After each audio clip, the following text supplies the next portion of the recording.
ఆ cinema December 8వ తారీఖు 9వ తారీఖు షూటింగ్ మొదలుపెట్టామన్నా. మే 11 రిలీజ్ చేసాం. 5 నెలల్లో గబ్బర్ సింగ్ సినిమా తీసాం. 10 ఏళ్ళు ప్రాజెక్టు, 6 ఏళ్ళు అండర్ గ్రౌండ్, 7 ఏళ్ళు రికార్డింగ్ కదా అది.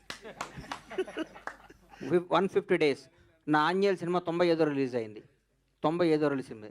టెంపర్ సినిమా 7వ నెల రిలీజ్ అయింది.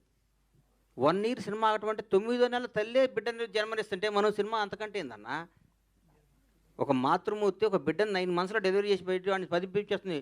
మనం ఇట్లా 10 ఏళ్ళు సినిమా తీస్తే మన పిల్లాడు 10th క్లాస్ అయిపోతే 2 సినిమాలు తీసి వాడికి పెళ్లి చేసి బయటికి పంపించాలి మనం.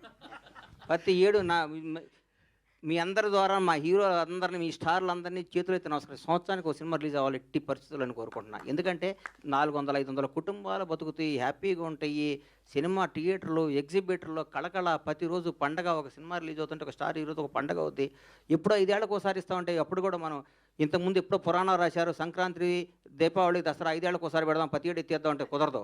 మీరు మా దృష్టిలో మినీ గాడ్స్. మీరు కూడా ప్రతి ఏడు జనానికి వచ్చి కనపడాలి, థియేటర్లో ఎంటర్టైన్ చేయాలి. ఆ తృప్తి మాకు ఇవ్వాలి. మేము మిమ్మల్ని రిక్వెస్ట్ చేస్తాం.